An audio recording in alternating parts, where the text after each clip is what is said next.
Good morning. Good afternoon? Is it afternoon? It's afternoon. It's evening. It's evening for me. It's evening for you. It's 11:30 for me.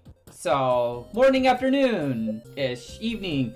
Hello. Happy Hello. Happy Friday. Yes, Friday. That's what we'll go with. Happy Friday, and welcome to another Fitted Bits. And today we are talking. I just realized I went live and the title didn't update. Whatever. After I fixed it, it still didn't update with the right title. Anyway, it doesn't matter. You know what? Come sit with us. Enjoy the burning Erdtree. Make some s'mores as we talk about Elden Ring, the recent DLC patch that had come out that brought us the Colloseum arenas, and we'll talk a little bit about the Game Awards last night, and of course, we will speculate on what we think is going to be coming up with DLC. So, this is one I'm very excited about, as Cass definitely knows. This is one of my favorites. One of my favorite games. I love. Definitely well deserved of Game of the Year. Oh, absolutely, absolutely. Honestly, for me, Game of the Year this year came down to Ragnarok or Elden Ring. Oh, absolutely. So, did you vote? Did you do the voting on their website or no? No. So I did the voting, and I definitely ended up giving it to Elden Lord, or Elden Ring, Elden Lord. But my screen is frozen again. I don't know if it looks frozen on your guys' side. But looks fine to me. On YouTube? Yep. Okay, cool. That's fine. It's just driving me nuts. I'm getting invaded by the cat. So the tarnished animal is invading. That is definitely what my vote was between, was Ragnarok or Elden Ring. I definitely went with Elden Ring. Just I haven't had a chance to play Ragnarok. It doesn't mean that Ragnarok didn't get some votes for me. I definitely gave Ragnarok sound design, and I mean Chris Judge was an easy one for best voice actor. Boy. So yeah. Oh God, I love him. He's so good. He doesn't say boy as much in Ragnarok. No. No. Disappointing. Because Atreus is a bit older. It's like 5 years after the first one. Oh, is it that? Okay, it's that late. Yeah. Okay, I didn't know that. So, because again, I don't have a PS5. I haven't had a chance to play it yet. I wish they would just put it out on PC as well, but, you know. No such luck. But anyway, so yeah, we're gonna talk some Elden Ring stuff, and as Cass said, I think it's very well deserved. I am frozen on the YouTube page. Yeah? Yeah, I am. I'm not on Discord, but I am on YouTube. I wonder why. Let's just do that. There we go. Minimize my camera and rebring it up. It's fine. No biggie. So yeah, I'm very excited. Elden Ring's been one of my favorite games since it came out. I have been all about this game. And then I kind of took a little bit of a break from it. And then of course they released the most recent update, which brought us the Colloseum arenas. Have you done any of the Colloseum arenas yet? I have not, no. Because it's been a week for content for me. It's been Callisto Protocol, Destiny 2's new season, Fallout 76's new season, Elden Ring, there's something else. Oh yeah, Warframe went cross-platform finally. Oh yeah. So it's been a week. You know, is it just me, or has this December been a really strong follow-up to what's usually a normally strong November? Like November, we always expect to be really strong, and then I feel like things kind of peter out a little bit going into December. But man, I don't feel like they have this year. January, February releases are looking pretty solid for the final quarter as well. You've got Dead Space Remake, Blood Bowl 3, Lightfall, obviously. Armored Core 5, 6, I think's due out beginning of the year as well. It's just a bit like they're just throwing everything they can at that final quarter. Yeah. So, I mean, I guess, like, if that's how you're going to do it, that's how you're going to do it, you know, but, I just feel like normally that's not what it looks like, right? They kind of hit the November Black Friday train, know that those sales will sort of peter into Christmas time. But I just felt like so much. Or like you said, like with sales, like IPs have a tendency to maybe inflate a little bit, but not just, I mean, this has been crazy with just the amount of updates happening. I've noticed it's been kind of more of a trend since lockdown and the pandemic. Like, because normally you'd get like a couple of big releases post Christmas because it keeps you going till the end of the year. But now it seems to be like, because lockdown, they had to like completely change everything up. Mm-hmm. They've now realized that like the post Christmas window is actually probably the best time to do it, because once you get out of January, the people generally, there's no big holidays coming up. I mean, technically Valentine's Day, but you know. And if my wife loves me, she will get me a PS5 for Valentine's Day. I'm just saying. Yeah, I mean that is a sign of love where I come from, and I'm single, so you know how would I know? So I will say this, with yesterday's awards, Elden Ring took four of the awards. Besides Game of the Year, they also, which again, I think they deserved it. I mean, it's held up so well too for so long. Yeah. It came out in February, right? It came out almost a year ago, and it's been going strong. And I think like at their peak, they were at 16.1 million players or something crazy like that. Does not surprise me in the least, because it was a meme in the Souls community as to like, will we ever see Elden Ring? Like, is it ever actually going to be a thing, or is it just going to be like a George R.R. Martin book? It's going to be often promised and never delivered. Patrick Rothfuss. What is it with the best fantasy writers, and like we're all just waiting on their final damn book? George R.R. Martin, Patrick Rothfuss. What is going on with these final books? George R.R. Martin he was using Game of Thrones the series as a way to test ideas he had. Absolutely. Because they were told at the bit before they even started making the series how it was all going to end, in case he died while making it. Yeah, which is fair. I mean, he's Santa Claus. Yeah. But yeah, so Elden Ring got Game of the Year. They got Best Game Direction, Best Art Direction, and then Best RPG, I believe, were the ones that they got. So a good night for them overall. I cannot contest any of those points. Like I said, I mean, Game of the Year, Game Direction. I mean, even Art Direction, if you want to go there. Charge complete. God of War, I think, is a strong competitor. I'm surprised Horizon didn't get mentioned more. I mean, Horizon, I don't know if Horizon actually won anything. Almost all of those same things they were nominated in, though. Yeah. And again, like Horizon, I don't know, it just didn't quite hit the beats of the first one for me. Right. Did you know we're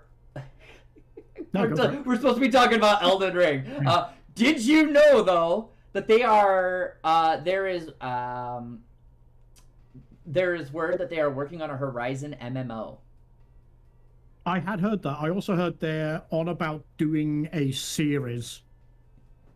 I heard it was either being floated to Netflix or Amazon, the concept of doing a Horizon series, whether it's based around Aloy or not. That would be a good series. That'd be a really good series. And I could see it working either live action or anime. I think live action would probably work more, but it'd be way more expensive. Yeah, I agree. I mean, I don't know. Animation is stupid expensive, though. Yeah. But then again, like, you've got Sony behind you. They make billions. They can just throw money at a project. Well, yeah. I mean, what is it? There is a TV series, I think, coming out that Sony's behind, I thought. But I can't remember right now. Or maybe I'm thinking of there was an adaptation, and maybe Sony's behind one of those. That could be it. Best adaptation. Yeah, that would have been Uncharted. That's right. Uncharted was Sony's movie adaptation. That's yeah. Like that Uncharted movie. I'm not a fan of the Uncharted franchise, but the movie was kind of. Tom Holland was not a good casting move. Really, he looks the part. He looked to me like. Given that, like in the games, it's Nathan Fillion, the voice is Nathan Drake. It was just too much of a disconnect. That's like, fair. I'm not saying Tom Holland by any means is a bad actor because he isn't. I just don't think that was the part for him. Yeah. Okay, I mean, I get that. You know what I was surprised by that got Best Adaptation nomination was the Cuphead show, because they didn't even get renewed for a second season. It's because, to be fair, like the Cuphead show was like, it's like the game. It's just fucking out there. Yeah. And, like you read like most people read the premise and go like, a sentient cup person bets his soul to the devil, and loses, and has to now get his soul back. Right. Yeah, I still couldn't believe that it got a nomination though, based off of how poorly it performed. I mean, to be fair, like it might perform poorly, but it doesn't mean there isn't appreciation for the work that went into it. Okay. The Last of Us, that's the new series coming up that Sony's behind. The Last of Us. That's going to be an interesting one. How well is that going to go down? Yeah, it'll be. I mean, I'm definitely gonna check it out. I loved the Last of Us games, so I'll check it out. But, yeah, it'll be interesting to see. It's always interesting to see like how close to the core material they stay. Yeah. Because what makes a good game doesn't always make a good movie. Same with what makes a good book doesn't always make a good movie. You know what I mean? And so you gotta kind of spend away from it. What kind of games you make into a movie, because the thing about games is you're turning an active media into a passive media. So everyone's experience is going to be different with that. Mm-hmm. That's like a whole other conversation for another time. Yes, that's fair. That's fair because we keep getting away from this. As per normal. Per normal. So, before we talk more PvP, what did come out, I want to talk a little bit about the fact that a lot of people were expecting with this, with the Game Awards, that there was going to be a DLC announcement for Elden Ring. And there was nothing. Utter silence. Like they announced Armored Core 6. And the thing is, like, FromSoft are very intelligent with how they do their marketing. Mm-hmm. And let's face it, like, as good a series as Armored Core is, and as big a following as it got, it'd be instantly overshadowed by an Elden Ring DLC. Yeah. No, I agree. I think the speculation was just, so when Elden Ring was originally announced a couple years ago, it was at the Game Awards. That's where they announced it. So I think that's why a lot of people thought it. And NCSoft is really good about following the same path, the normal path, where it's usually 7 months to a year is where we get our first major DLC expansion, or at least an announcement for it. Yeah. We're getting real close to that year marker. I reckon it's going to be post-Christmas. Probably. I reckon we'll probably get it January. And it'll be released for the game's anniversary with another one following suit not long after, if they're doing a second DLC. Yeah. And so that leaves us kind of speculating now because we all wanted to know what's going to happen. So I want to talk about some of my favorite speculations for the DLC. This is going to be fun. Oh, I'm excited. So first of all, I've only seen this one place, and I don't know how much I believe it because I've only seen it once, that it is speculated that the title is going to be Bandits in the Badlands. And if you recall, the Badlands is where the... Isn't that like Caelid? No. No, it's a whole different area we don't see on the map. That's where all the Tarnished get banished to. Oh, fuck yeah. Yeah, like that's where Godfrey went to. As well. Like, there's the whole war in the East as well. Yeah, that's the Badlands, yeah. So when Godfrey gets sent off, that's where he gets banished to. That's where he gets sent to. I don't... So... that doesn't tie up with any other speculation slash data mining. Nothing. Like nothing, and that's why I kind of love this one. I'm like, what? The thing is, like, bandits in the Badlands, like, if it's the Badlands, are they really bandits or are they just trying to survive? Fair. Like, it doesn't... That... And even the title just does not fit a FromSoft MO. No! Not at all. FromSoft is not exactly the one who goes out there, and I realized earlier I called them NCSoft. NCSoft is the one who's making the Horizon MMO. FromSoft, FromSoft doesn't exactly do the alliteration thing, you know what I mean? Like, they're not so campy. They also don't do it very cheesy, because, like, Bandits in the Badlands sounds like an MMO, or, you know, like a 2D side-scroller, or, you know, a top-down fucking Legend of Zelda, like an OG Legend of Zelda thing. Like Right. Ghouls and Goblins. Or something you get from Borderlands. Yeah. Like, for a FromSoft thing, it's like, let's look at the old hunters for Bloodborne. Ring City... What was the other one? Ashes of Arendelle.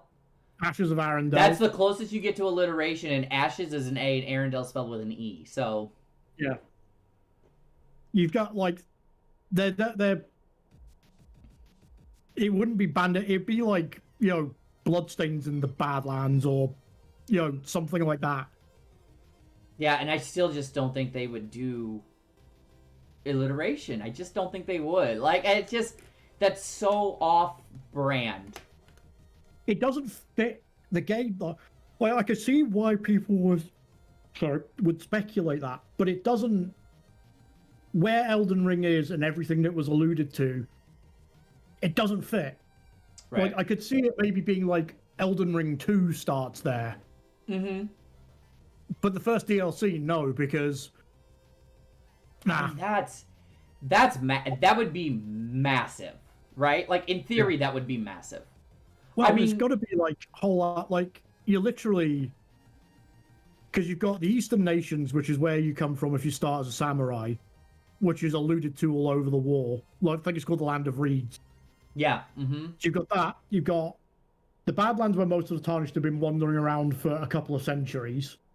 Yeah, all those who followed Godfrey. Thank you. There was something else out in the Badlands. I was going to say Gilmore. I was like, Gilmore. Yeah. I think there's more, like, evidence of dragon civilization out in the Badlands as well, if I remember my lore right. Yeah. I mean, I think the one we're most likely to see is in the center of the map, right? There's a giant storm that's happening, and we haven't seen what's in there yet. Yeah. In my opinion, I think that's the most likely place to go, is the giant storm. Either that, or attached to oh my god, what's her name? Melania's brother. Yeah, Mikula and Melania. Well, the thing is, like, apparently, according to data miners, there's, like, there's ass loads of cut content involving those two. Yeah. And according to data miners, like, apparently there is geometry out in that map. Like, there is things you can go to and get there with. And there's framework for something, but no one can quite figure out what it is. Right, and that's what I wonder. I mean, if it's in place, right, that's the smart DLC choice, because it's the architecture's already there. Yeah. Well, apparently, like, there's loads more to the underground that we don't see or haven't seen. Like, there's more about Noxtella and I can't remember the other places. Noxtella, the Unnamed City, and whatever the Nock. Yeah. Yeah. And I mean, that's where the blood area is all underground too, because you can technically see parts of it. If you go, you know where the crow farm is for runes. Yeah. So if you run from that, if you're looking at where the crow is, and you run to the right from that bonfire, and you go clear out to the edge, you can actually see the Undercity over there. Yeah, and then like the giant asshole in the map you make after you fight Radahn. Mm-hmm. No, so Radagon. I think, in my opinion, I think that's the most likely place. I think we see more of the underground stuff. I think we're tied to Mikula, Melania, and I think that's just because the architecture is already there. Technically, there's a weapon that already exists, like a specific weapon tied to it that already exists. There's also like there's a whole chunk of content missing because apparently, Mikkela's meant to be more involved in the Moog fight, or after the Moog fight. I can't remember which, but it's Mikkela in that egg. Mm-hmm. And that was meant to be much more of a thing, but it just wasn't there. No explanations have been given on it. Yeah, and I remember that being Mikkela because I mean, I think Moog even says it, calls him his concubine and all of that, but actually uses his name. Yeah. So I'm very intrigued. I was definitely on that bandwagon of hoping we would get something.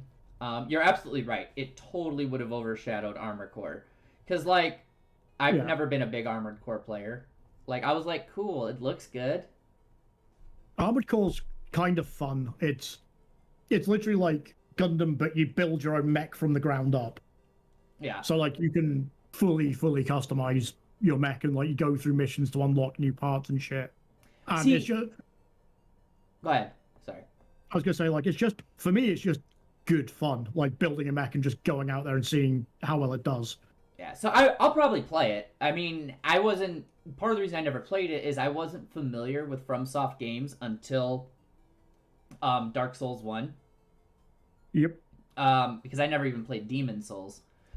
So, or I take that back. I briefly played Demon Souls, but that was around the time Dark Souls 1 came out, and so I just kind of jumped on that bandwagon instead. So, I will be interested to play, for sure, Armored Core, because I know I like their games. I'm assuming it's probably not a Souls-like type game.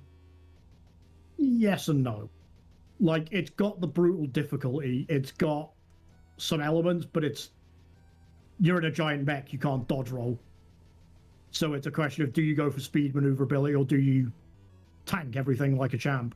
Gotcha. Even then, what do you sacrifice to get that? Like, it's a lot of checks and balances with Armored Core. Because there are a load of ways to play it, but it's then a question of, like, what are you going to compromise to make it work? Gotcha. Yeah, so I'd be intrigued to play it just to see if it's something I can get into. It is probably not something I will buy new. It's probably something I will wait until it goes on sale, just because I hate to spend that kind of money on something and then hate it. I've done that in the past. Are available on Steam for not much. What's that? If you want to check it, I think all the old games are on Steam for not very much at all. Okay, maybe I'll have to do that just so I can check it out. Anyone in chat, let me know in the chat if I should definitely check it out. Something worth looking into. But yeah, so I was on the bandwagon of hoping for a DLC. Obviously, we didn't get it. It's fine. It's fine. It's fine. Whatever. It's fine. To me, it didn't like. I didn't think there would be a DLC announcement. It just didn't. I don't know. Like, it just didn't feel right to me that they'd be doing that. Like, it was kind of like, what? It's like with everyone else doing all these big announcements, FromSoft typically are like, they'll usually use their big announcements when the rest of the industry are kind of like, ooh, we've got this big announcement, but it's not actually. Right. So no, and you are completely correct in that. So I mean, I think I just wanted it because I want it. You know what I mean? Not because it makes sense from a marketing standpoint, not because it makes sense from a sales standpoint.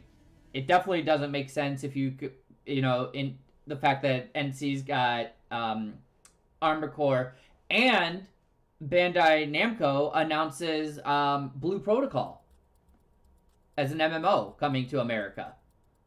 Yep. So why would each of you have an announcement separate and then also announce something that would just destroy those announcements? I mean, you're absolutely right. It makes more sense to hold on to it. Probably wait until that last quarter, because then you could push your sales through the roof. Let's face it, like, everyone, like, even if no one's going to complain if we have to buy the DLC, because we know historically FromSoft DLCs are way and above worth what they're charged. Oh, absolutely. And I saw someone had mentioned something about like their DLCs are, while they're not full games, they're damn close to it. They're certainly more than what most DLCs you get. Well, the old Hunters for Bloodborne was another 10, 15 hours content. Mm-hmm. At least. That's assuming, like, it's probably less if you're actually, if you're one of those sweaty Souls players that can speedrun. Right. I'd say I think Ashes was like 5 to 8. Probably faster if you just bolted through, Because there's Ashes, there's definitely a quick way to do Ashes of Arendelle. Same with Ring. Was big. Even the Dark Souls 1 DLCs, the Authority of the Abyss one, that was a good 7-8 hours. Mm-hmm. Probably more. I can't remember what the other Dark Souls 1 DLC was. Because it was like so long ago. But they're huge, right? They're huge. Yeah. I mean, I'm excited for the Destiny 2 one coming in February or January, February? Yeah. But, February 22nd. Yeah. But I don't expect a Destiny DLC to be 10 hours of content. You know what I mean? Yeah. I expect the expansion to be, I don't know, 3 or 4. But what you mainly buy Destiny DLC for, or at least I aim, like, my opinion and my personal shopping habits, I don't buy Destiny DLC for that campaign. I buy it because I can get all the content for the next year bundled in at a massive discount. And I know that's, by the time that adds up, that's going to be hundreds of hours. Yeah, no, I totally agree with that statement. I do the same thing. It's just that's the difference of what we're talking about here when you have when you have like a FromSoft Bandai Namco DLC versus literally anything else. I mean, a Call of Duty one, Jesus, doesn't even do that. That's just like a couple of PvP maps and weapon skins. Yeah. and you're still spending $30, $60 for the stupid expansion. Fucking Rainbow Six, like when we both used to play that, keeping up with the operators as they came out. That's it. Holy shit. But that's it. That's the only reason you bought the DLC that way, was so you could just get the new operators. Otherwise, you're going to have to farm for that shit. Or just get left behind. Mm-hmm.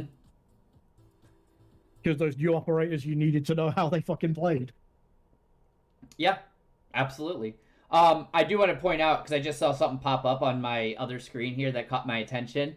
So even though Elden Ring won so many from the Game Awards, I guess as far as the fan awards go at the Game Awards, Sonic Frontiers kicked Elden Ring's ass.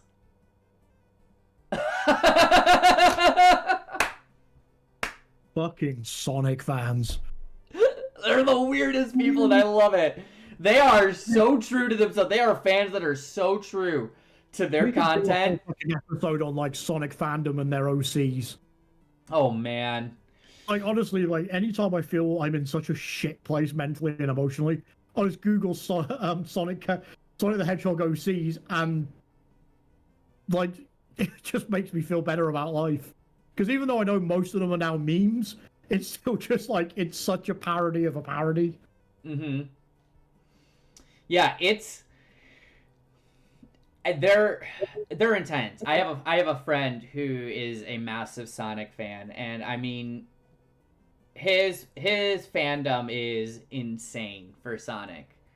Like I loved the games growing up. I kind of fell out of them for a bit because I'm just like, they weren't my thing anymore. I go back and I still play the original ones, but I fucking actual Sonic fans. Damn. Yeah, don't follow the is it Rule 23, Rule 73, something like that? Rule 34. No, I've seen some shit from that. Yeah, that is not a rabbit hole you want to go down. No. I remember when I worked at GameStop, someone had told me, they were like, the things Sonic fans will draw and do. I was like, oh come on, it can't be like worse than some of the stuff out there. They are like, it will destroy any innocence you have left. Yeah, like I'm not into kink shaming or anything, so I don't want to say they're the worst of the worst, but they are on something. Yeah, no, hey, if that's your kink, by all means, enjoy it. I was like, whoa. I was not, there is no way you can mentally prepare someone for that. Oh no, well the fact is, like, when you think about it, originally it was a kid's game. Yeah. Yeah. Like, it was, and you just, like, you're introducing Emery to it in a few years' time, and you didn't know that stuff was out there. And he goes, oh, I really like those games, so I'm going to go and Google, see what else I can find. Destroy my child. So... Yeah, it would be some therapy. Yeah, yeah. So, other than that, I think what we can move into is talking about the if you will, the DLC we did get. Yes. Which I know you were never really big, as I recall, when we even did DS3. You were never as big into the PvP stuff. I mean, you enjoyed, like, ganking people, from like, hiding and ganking people as much as I did. As much as anyone did in Dark Souls 3, let's be real. I did do some PvP, because you remember I had that horrific Wolf Greatblade build. Yes. Oh, yeah, no, that's what the thing is.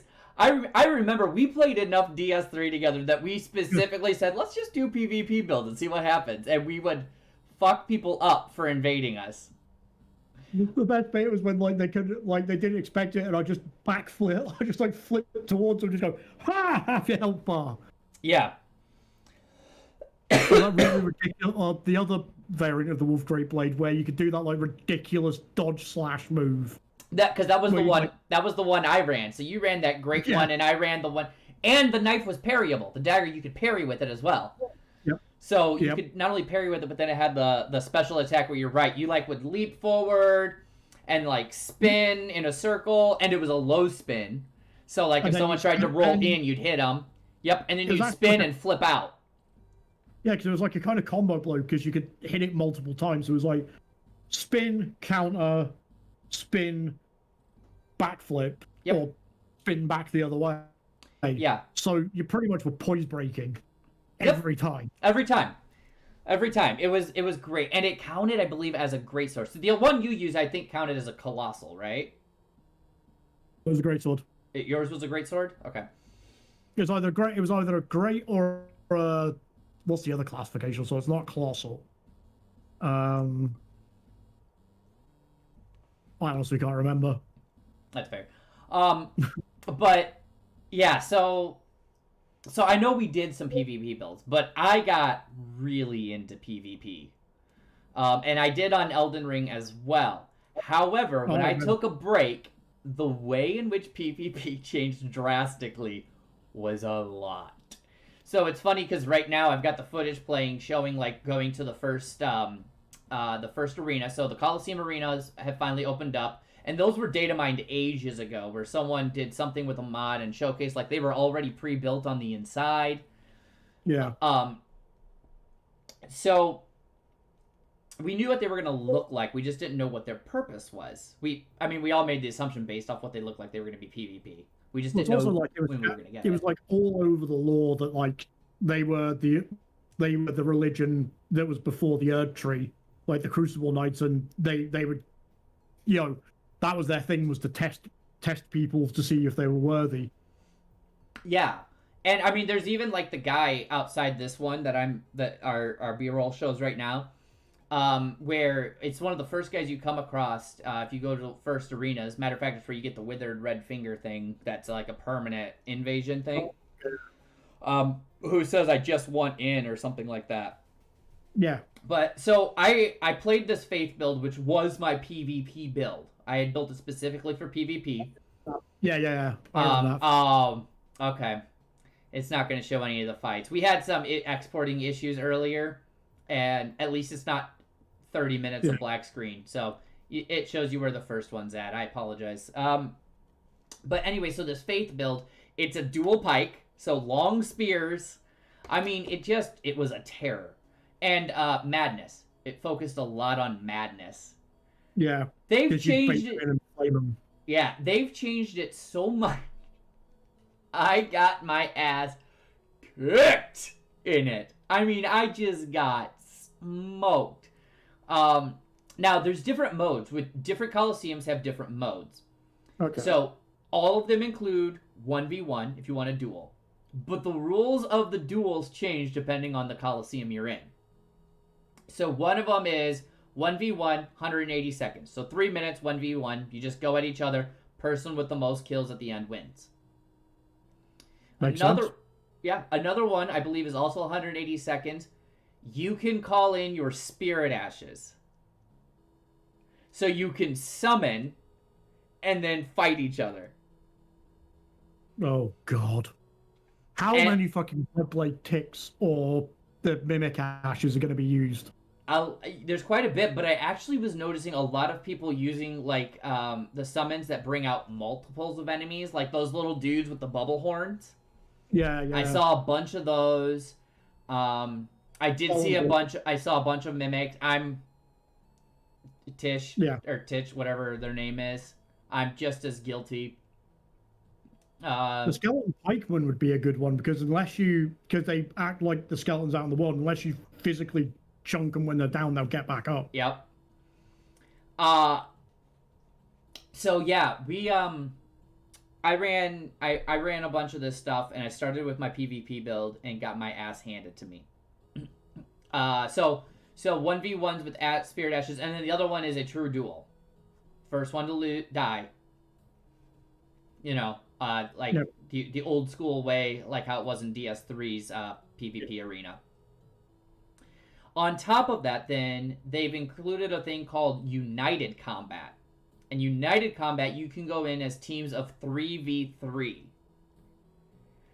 Interesting. I like it. Yeah. Same rules. And so this is I believe only 2 of them have this. One of them, it's 300 seconds. So instead of 180 seconds, because there's 6 of you now, time goes up, 300 seconds. Team with the most kills at the end wins. The other one, 300 seconds, includes Spirit Ashes. What I think I'd like to see then, because while you're sitting there talking about it, is like a really nice PvEVP one would be you and another person in the center of the arena. You can gank each other, but you're also dealing with an endless horde mode, essentially. Mm-hmm. And it's whichever one of you gives in first. However, ganking your friend is not going to make the hordes easier, because you still need to get to the reward tiers or whatever. I think that would be a very interesting dynamic. I kind of like that, like a loot-based sort of... Yeah. So, there are apparently awards or rewards somehow hidden into this. I don't know if anyone's found them yet, but there's also a ranking system built into this. Okay. Mm-hmm. Actually, that would make sense because, like, I know, unlike other past Soulsborne games, they were going really hard after modders. Like, if you modded the game in any way and they caught you, you were just gone and done. So, if they're doing rankings, that would explain it. And to be honest, as a PvP game, it'd be doing what For Honor does, but better. Yeah. Well, and so that's funny, you say For Honor. One of the last shots of the trailer that announced it includes some guy with a greatsword, and he like flips through the air and he's coming down, and it reminds me so much of the stupid leap right before a combat starts in For Honor. That's all I think of every time I see it, is the knight who fucking jumps through the air with his two-handed bastard sword over his head. No, like I would like a rank PvP in Assault. But then again, like, the PvP community have been kind of clamoring for that for a while. Yeah. The other good one to do would be, like, if you really think you're good at PvP, Soul level 0. You are just 2 naked guys with clubs. Like, that would be a very interesting move. That would be hysterical. I would love that. For those watching, you're gonna notice there was a quick swap there, and with the B-roll, what I did is I actually went to one of the recordings I did, so you will now watch me get my ass truly handed to me. I mean, I get punished. So when it gets there, Is Bleed still king of PvP? What's that? Is Bleed still the king No. Of PvP. I only saw 2 bleed builds. Hmm. It's still, as far as I could tell, it still reigns pretty high in PvE. But as far as I saw in PvP, I only saw 2 bleed builds the whole time. Well, I saw Frozen Flame was a big one. Like that was like Frost Flame, because the Frost procs were quite nasty if you get them off. So it's funny because and I'm sure we won't get to it in the B-roll. I end up, after I get punished so many times with my Faith build, I traded to my class that I built for PvE, which is an int strength caster. It's got the Clayman's Harpoon with the Ice Spear, a Dula's Great Blade, and that's what I cast.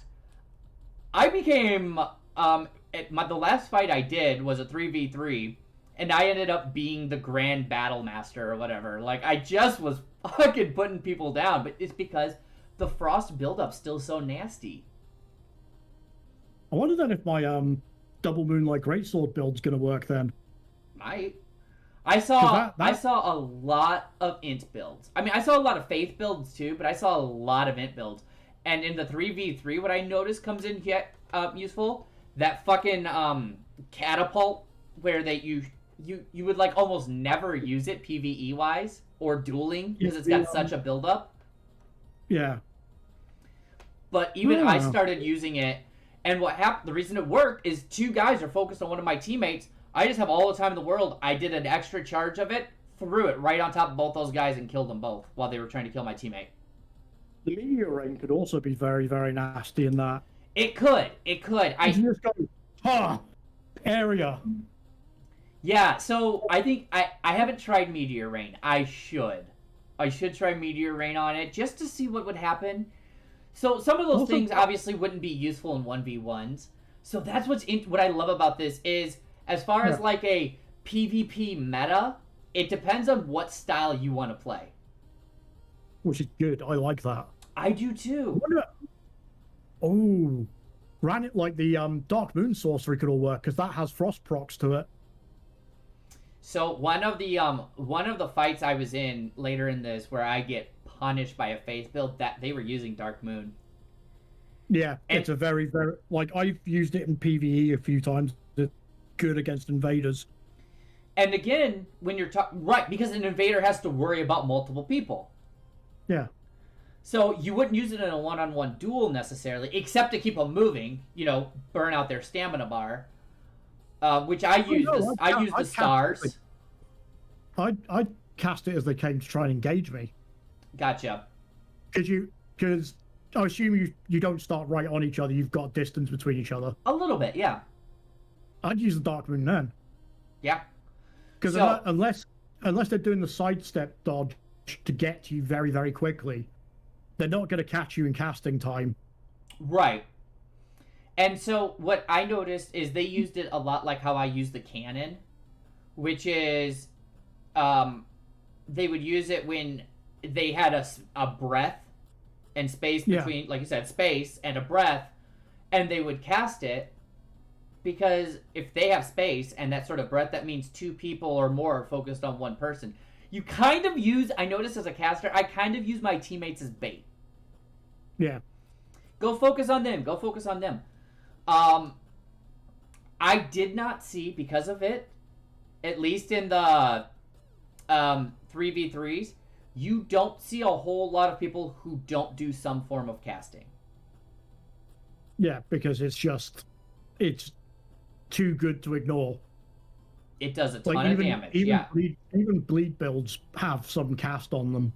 Mm-hmm. So, yeah, like I said, there was one bleed build I saw, and they still did really well. I think they might have won that game. Their team won that game, and they might have been the... Very good build. I have not seen any Scarlet Rot yet. If you use the spell you get from Millennia, like the giant rot flower, because that had, like, I remember that got a buff, so it had a much shorter casting time, and it upped its potency. That could be nasty, because you can then get the rot katanas, or you dual wield and go rot poison, Yeah. So you're constantly ticking, because you can run in, hit them, back off, use the rot flower on them. It would definitely be interesting to see what that looks like. And like I said, it's all so different. So it's a matter of, it would be interesting to see what it looks like in a 1v1 and also in a 3v3 or 2v2. Although 2v2, I only did one and it was by accident. That one felt like the duels in For Honor. Do you remember that? Where like you and a partner would go in and you'd face two other people and you each just kind of focused on your own person? Yeah. That's what that felt like. In fact, sleep rot. Because there are very, very few sleep weapons in the game, and there are very, very few counters to them. Yeah. Put them to sleep, hit them with rot, and then put them back to sleep. Yeah, it would be interesting to see how that works. I haven't checked to see... Because I know people talked about sleep for a while as PvP. So it would definitely be interesting to see... Yeah, see... Sorry, I was looking at this B-roll there, and the guy was using a bleed build, and he didn't even get a blood proc off on me before I got a black blade out and killed him. I'm going to have a look at the... I don't normally look at the stream while we're doing it, but I'm going to... Well, it's only because I'm watching it on the OBS. Like, that's the only reason I see it. I mean, I have the stream up, but that's because that's just so I can maintain and ensure that what I see in my OBS is what they're seeing over there. Apparently, like... Oh, no, there we go. But... Yeah. Oh, yeah, I'm watching it. Yeah, so I'm trying to remember if this is the guy right here where... No, I don't think it is. I think we already missed it. But... Yeah, I mean, so long pole arms still reign pretty supreme. As you can see just how effective that is, because it just keeps you fucking running. Dual whips, I think, would be very... I would love to see someone, if they have a faith build, and use dual giant's beards. That would be... Because I believe those have bleed and fire. I'm seeing red lightning being used a lot. So, if you run a faith PvP build, lightning is now king. Yeah. Lightning is now king, because I believe they fixed the cast time for lightning. I think it's a lot quicker. Haven't you also got the weapon art that turns you into like a ball of red lightning? I believe I have it just because I think on my faith character, because I've already done like a new game plus and possibly new game plus. Yeah, I believe I have everything on them. I think you definitely do, because you asked me how I got past the fucking Placidiacs or whatever his fucking name is. That fucker, fuck him. And I told you, like, I discovered that I could hang outside the arena with poison arrows and just sit and pelt him. I just sat and picked him off. That fucking fight was way harder for me than Radon. Yeah, it's not a fun fight. No. All right, and because obviously there's a delay to the stream, so I'm saying this now, but you're going to see it here in a second. Me go into a 1v1. The guy's dressed as a Crucible Knight. I don't even kill him once. So he's running the fucking, what's his face? The Beast guy? Oh, Blade. Yeah, he's running his sword with that Ash of War on it, dressed as a Crucible Knight. He has lightning he calls from the sky, and the only other spell he uses is a healing spell, so he never has to use his fucking healing flask except for an emergency. Because you get one healing flask and one mana flask per life. Oh, he's using that. Yeah, he's using that blood art. I just saw him use it there. Is that the one you get from the Deathblade? Yes. Yep. Yeah. Yeah, and you'll see, like, if you watch, like, how he kills me in that second round, even the first round, that lightning he calls from the sky is so fucking fast. I wonder if the Moog... Remember, like, when we first saw it, the Moog fucking trident, we were like, that weapon art seems eh. For an arcane blade, it might be. I mean, or arcane build. It's heavy bleed damage on that, and it does it at a range and in an area. Yeah. So it would definitely be interesting. Again, I haven't seen it. And that could possibly be because I don't... like I said, I got out of it for a while. so I'm not aware of what's been nerfed and what's been buffed. Yeah. So that would be interesting to see. There's so much I want to play with here, so much I want to try. I just started a new character that I'm doing pure int. That's it. Normally I have some form of hybrid, like the Clayman's Harpoons, a strength int. It's still mostly int, but I said, fuck it. I want to see what happens with a pure caster. And the reason I chose that, I decided that as I watched one person, and you see him later in a fight, she's fucking wrecking us, and she's just running around with 2 staffs. That's all she's using. And one staff she's casting magic with, and the other one's she uses all of her Carrion Knight spells. So Carrion Blade if you get too close, Carrion Greatsword, Carrion Piercer. Yeah, that really fucked your shit up. Yeah, this dude... And you can tell, like, as it goes on, I get more and more, like, I'm like, ah, fuck! Because I just wanted 1 kill on him, and I get even clumsier and clumsier as it goes on, because I'm just trying to get 1 fucking kill. Because there's one point I have his health so low, and I don't have a lightning spell. If I had had a lightning spell, I could have just finished him, but I don't. All of my spells, again, were madness, so they have a fucking... huge wind up on them. Huge wind up, and yeah, they telegraph so greatly.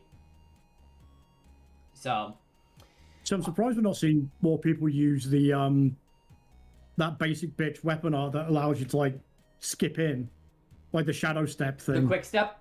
Yeah. Later on you'll see more people use it, and they swap to a dagger basically just to get out of shit. Yeah. Which I didn't think about. I actually have a dagger on my right hand that I could have swapped to at any point to do just that. It's just, especially in 1v1s, I didn't think about it. It drains though, is your problem. Yeah. And it seems like at the moment the current meta is making the most of that FP. Yeah, because you only have 1 recharge. But I mean, this guy was good because I have more range than he did. And he'd do heavy jump attacks and still be able to just get out just in time. Yeah, look at his health on like coming up here. And watch how low his fucking health is. Not on your end, but on my end here in a second. And wait till you see how low I get him. And you just see me just get stupid for that last hit. And then he casts his fucking heal in the end, I believe. I'm like, God damn it, you dick. That's like it looks like a tight duel. Like it looks. He made you work for those hits. Oh yeah, no, he was phenomenal. I mean, and I was glad I played against him because I think it was after this fight. I think I still stuck with my faith a little bit just to see, but yeah. It was after this fight I realized I was like, my character's not built for this. Like, not like it used to be. Yeah, but it's a very different environment than being out in the world. Very much so. But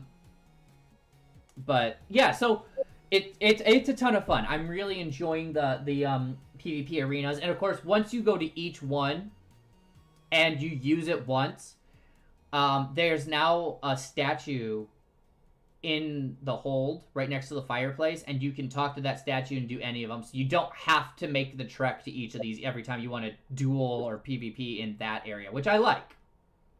Yeah. You just have to go there once and unlock it, and then after that, you're good to roll with it. I wonder if anyone's playing like pure tanky builds, like proper heavy fat rolling. I have not seen any fat roll yet. But here's the thing. So here's the other thing I learned. The meta for this, for PvP, the typical meta right now is about 150 instead of 120. So you almost don't need to. Because you can put enough in your endurance. Yeah. Now, and that might be the difference here too. That might be the major difference here too between the two, my faith and my int build. My faith is at 150. Yeah. My int is at 120. So that might be why when I moved to my intelligence build, I had a better time with it. Yeah, this guy curb stomps me. With his fucking Godslayer Greatsword. That's such a good fucking weapon. I love that weapon so much.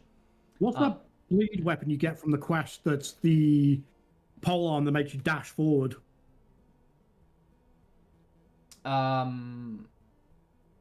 Which quest? It's the one where you follow what's his face, the Finger Hunter, and you find him dead at the final church. And if you kill the invader that comes in, you get the polearm weapon. Oh no! That's where you get the dual wielding Darth Maul. Yeah. You're calling that a polearm instead of a I think dual... it classes as a polearm. Well, it's dual sword, isn't it? Yeah. I think it's the official thing. Yeah. Oh, yeah, I did. That's right. I did kill this guy once. I got my madness proc off on the beginning, and I got so overconfident I didn't get curb stomped by this dude. But it's I can't remember the name of it, but I do remember. I remember you got it first, and I saw it, and I was like, "Fuck! I'm making an arcane build. That thing's dope as shit." And that thing is dope as shit. Yeah, it is. It's just like you Darth Maul around the place. Yeah. Even if you don't use the weapon art, like you just poise break everything. Yeah, I mean, it's so cool. I love that fucking weapon. That weapon's so cool. Because I do specifically have an arcane build just for that weapon that I was playing with. And I mean, you just Bleed's still awesome in PvE. It's still so awesome. It's about the only thing that saved me. I'm rebuilding a Faith build, doing another Faith build, just because I wanted to kind of try it out. So this character that's fighting right now, Al Ready Dead, that's his name. He was my first playthrough that I streamed, and I remember if you would have watched, you would have seen at what certain points how frustrated I got. It took a long time the first time going through, because yes, it's open world, but you still, at least for me, I still kind of went through Elden Ring a little bit like you do Dark Souls, where it's like, where's the point of Grace telling me to go? Okay, I'll go there. Right? And I kind of followed the side of Grace. First and got my shit kicked in at the castle by Margaret. Yeah. I was like, I'm going to go and explore. Yeah, and so that's kind of how I ended up doing it too, but I just remember I didn't realize at the time that there was a skip around, so I could have got the lightning spells. Because that's the thing, is the Faith, you don't really see any range spells for your Faith build until after the Storm Castle. Yeah. And, so I remember, like, those fucking birds and everything. I'm like, this fucking sucks. And I remember streaming, and I was getting so pissed with this character. But I pushed through specifically with this character before I streamed another character, which then was my Tauren Starskin, which is my int build. And once a Faith build comes online, they're a ton of fun. But it's man, pushing that point. Oh my god. I mean, so I'm rebuilding a Faith build now that I have a better knowledge, and I've actually been having a blast with it. Early on, you can actually get a lot of Black Flame shit. So that's like the Black Flame. There's a weapon I use when I'm not dual wielding the Ranni's katana, Ranni's great swords. Yeah, I can't remember what it's called. It's something steeple, and its weapon art is it just literally coats the weapon in black fire, and you just go kick the shit out of things with it. Yeah, and Black Flame's so good for boss encounters, especially ones that can't bleed, because of the dot it leaves on them. Oh, it's also a frost build-up. Oh, is that one a frost build-up? Blackfire's frost. Nice. Because the interaction between frost and fire is quite interesting, because you build up the frost, then you hit them with fire for double damage, and you reproc the frost. Yeah, because it melts away the frost, and so you can then reproc faster. And I don't have anything that does that yet on my Faith. Oh look, a message from you in Discord while I was recording this. It pops up in the upper left. Yeah. My int build, I need to put just like a dagger with red mane, so that when I frost, because I do get my frost procs a lot. And later on in one of the fights, you see, I get it off, and then I'm having a hell of a time killing the person because the frost buildup's already there. What you could do is use, one of the quick cast fire spells. That's what it says. I need the dagger with red manes, because you just and throw it out as a weapon art. And then it's not necessarily faith-based for damage. That works, yeah. So, but yeah, so this has been a ton of fun. I've been enjoying it a lot. I've only spent one day doing it. But it's so fun. I wish it was cross-platform because the one thing I really want to try is one of these fights I do when I swap characters, and it's like the second fight I get into. There are 3 people all dressed almost identical. And I can't help but wonder if they're a group. And is it possible to pre-make a party and then queue up for it and take your party in? You know what I mean? Yeah. So I don't know if, like, could I summon you and Ronan? I mean, I know I can't because you're on PS5, but if I could, right? Could I summon you and Ronan and then go to the altar and start up a fight of a 3v3 and the 3 of us go in together? I mean, if we did that, we could coordinate builds and just really wreck some shit. You could. I mean, especially me and you, because like we know how each other fights. And that's the thing. Those 3 people who were all identical, one was Faith, one was Int, and I'm pretty sure the third was a hybrid. So while they weren't putting out as massive damage with either Faith skills or Int skills, it was enough to keep you on your fucking toes, constantly moving, because you have no idea what they're gonna throw at you. You know? But it blew my mind. I'm like, either that was incredible RNG that these 3 would get one another dressed the same. I'm sorry, Kina, you don't have the game. You know what? Yeah. Screw it. Kas and Kina, I summon you right here to this mantle place, and can I talk to it once you're in my party? I want to try it. I want to know what happens. I haven't done it yet. I haven't run that test. But that would be awesome. We can't summon you, Kiori, because you don't play the damn game. Right. So get good, scrub. I can't help but wonder, like, I'm trying to decide if this is a game Kina would like. I think she would.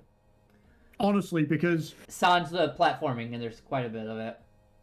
There's a little bit of the platforming, but it's... Kina did enjoy trying to play Bloodborne and Dark Souls. It was just the fact it was very railroaded. Yeah. That was the problem from what I remember the conversation. She can obviously correct me if I'm wrong. Well, in this one, too... You don't really have that.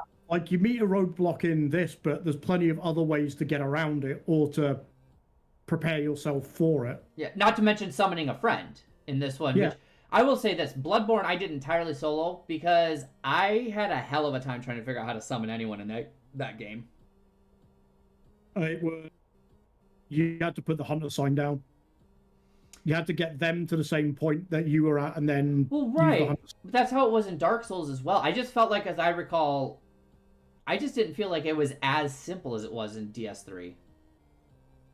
No, because you had to ring the bell and shit, and it was just like, it was such a pain in the ass. Yeah, so you're right, because you had to ring the bell, and there was only certain spots in which they showed up when you rang the bell, right? Yeah. Whereas in, like, Dark Souls and this, you drop your sign anywhere. It's true, she did summon me for every boss.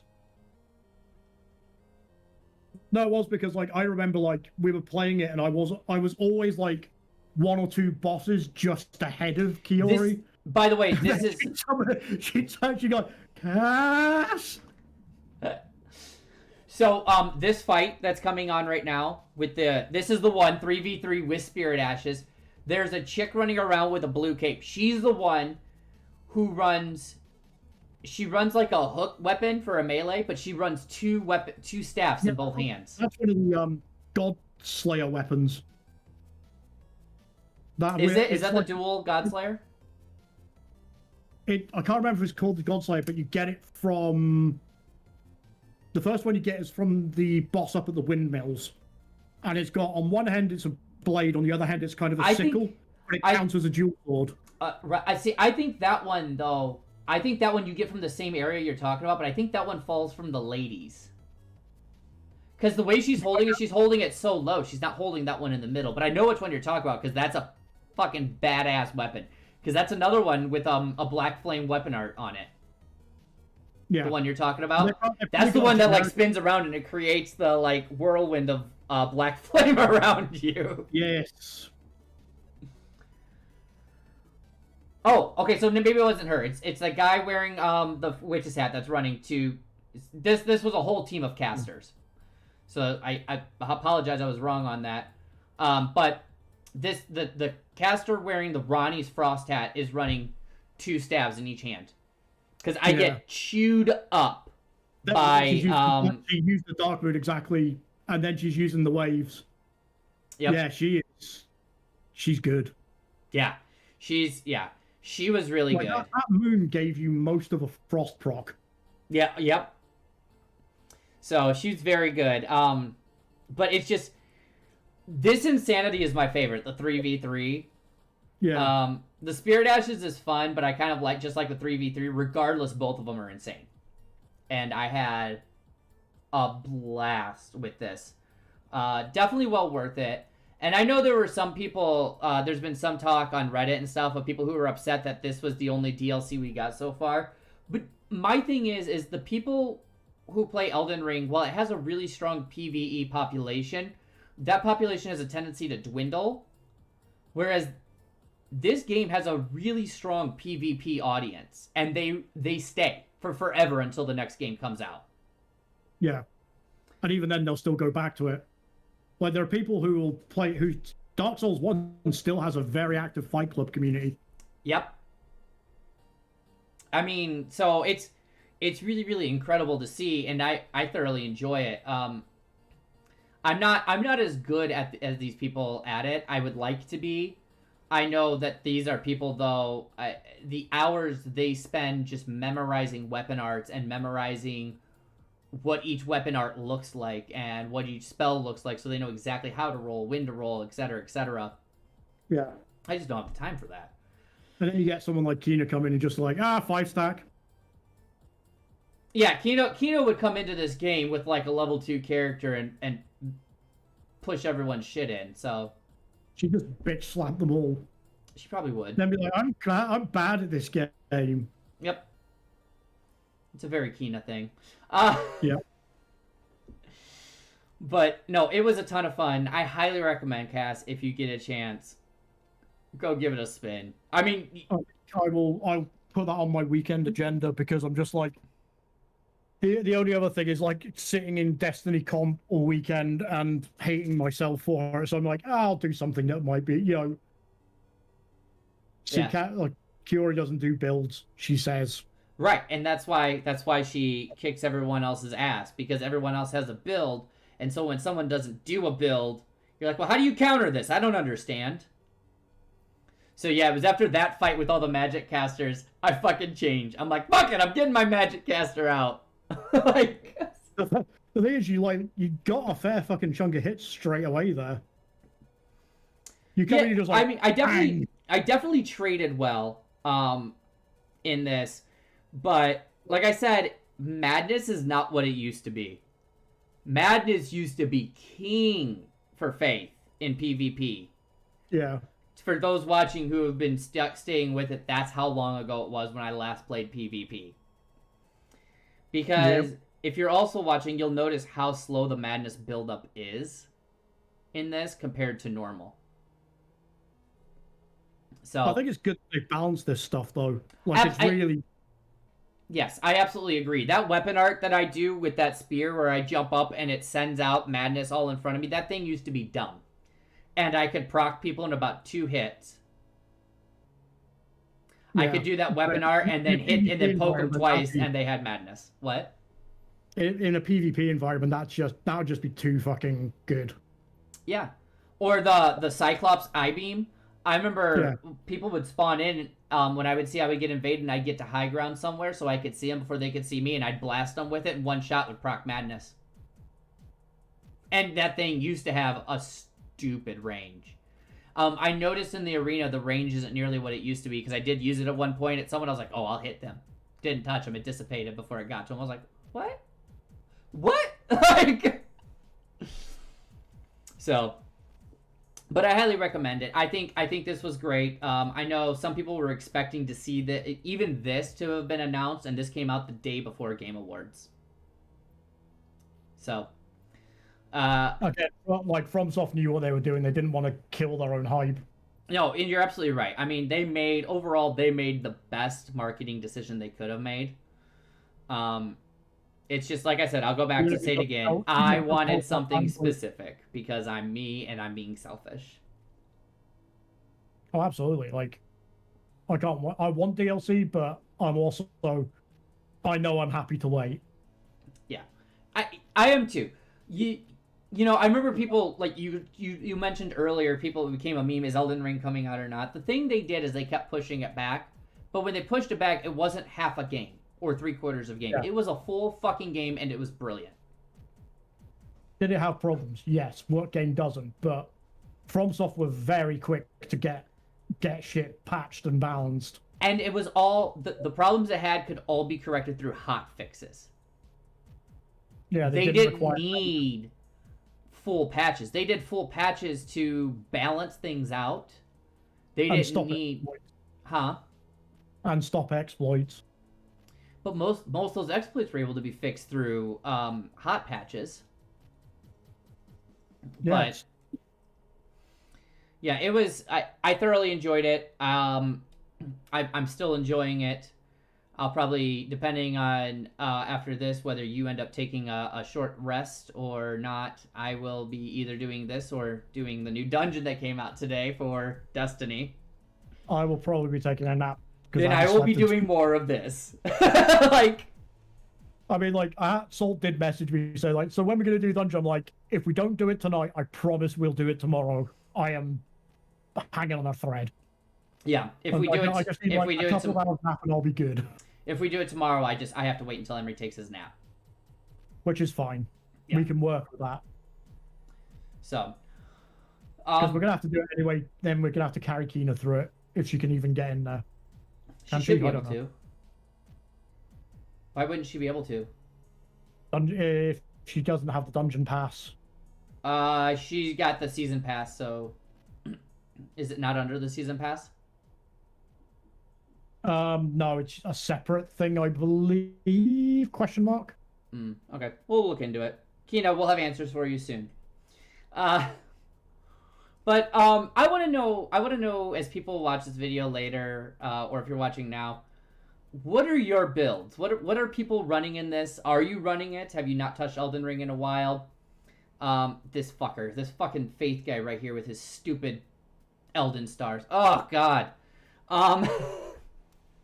I'm going to go to the toilet quickly while you engage in conversation. Well, I was going to say we're probably close to wrapping up anyways. We've been going for hour 15. So I want to know what your guys' favorite builds are.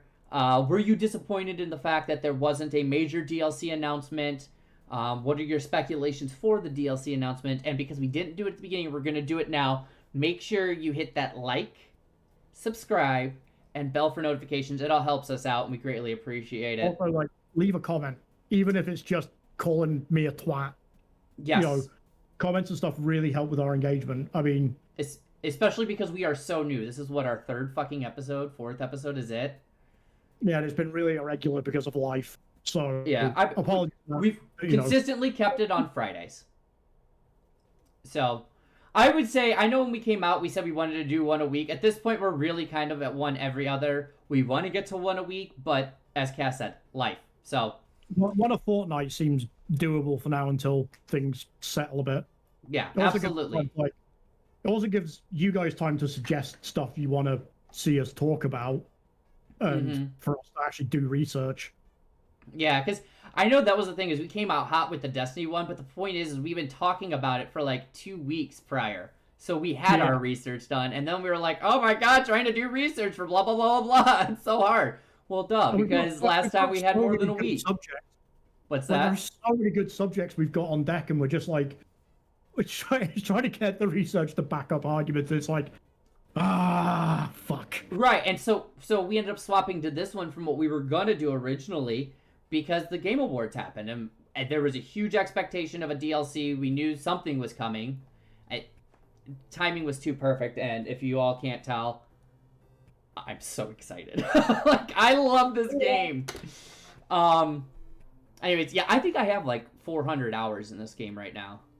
I've got about 200-300. So, this is the only game I have all the achievements for. Yori's got Harvestella about. I think she wants to talk about Harvestella. Yeah, Kino wants to talk about Harvestella, a game we've never played. And have no intention of playing in my case. Same. Not happening. Harvestella, it exists. All right, there's your episode. Thanks for joining us. But no, so please leave comments, like, subscribe, hit the notification, share. We greatly appreciate it all. We love you guys so much. Cass, anything else you want to add? No, not especially. I know we didn't do Karen's Corner, but I'm going to be honest, I got nothing to bitch about. So... No, I can't. I can't actually. I legitimately can't think of one complaint. I know! I was like, that was the hard part with this episode, is I was like, I don't really have anything to bitch about, but damn it, Francis. Okay, Oregon Trail as well. There we go. But yeah, so thank you guys so much. We greatly appreciate it. I love you all, and we will see you all again on our next episode. Probably 2 weeks' time. Probably 2 weeks' time. Hopefully next week, but... I know 2 weeks' time's Christmas. Probably 3 weeks' time. Unless Aaron really needs to escape the family. No. Not that close to, like, I mean, come on. My son's technically his second Christmas, but, like, it's the first one where he's, like, not a child. I'll check. He is a child, he's not a baby. No, Christmas actually falls on a Sunday this year. It does. So, it's on the 23rd. It does. My wife, however, will be home. Like, she's on winter break, so that's what makes it hard. But anyways, 3 weeks time puts us on the 30th. Okay, maybe we'll try and aim for next week, but we'll see what we have for content, and then watch for us to go live. If you hit the bell, you'll know when we go live. Also, like, socials and Discord and stuff. We should probably link that. And actually, my Discord is on the bottom left. Cass, if you send me your Discord invite link, I can actually add that as well. Yes. So, now. But you will see my Discord on the bottom left. You could follow that and join our lovely community.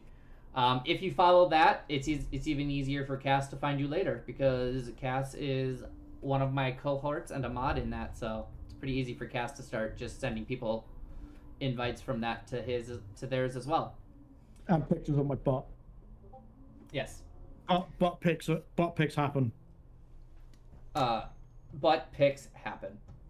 So let me grab this real quick. I'm gonna put it in chat. This is an invite to Cass's, so you can join Cass's from there as well. Anyways, until next time, thank you all so much. We love you guys. We appreciate you guys, and we'll see you very soon. Ciao. Later, nerds.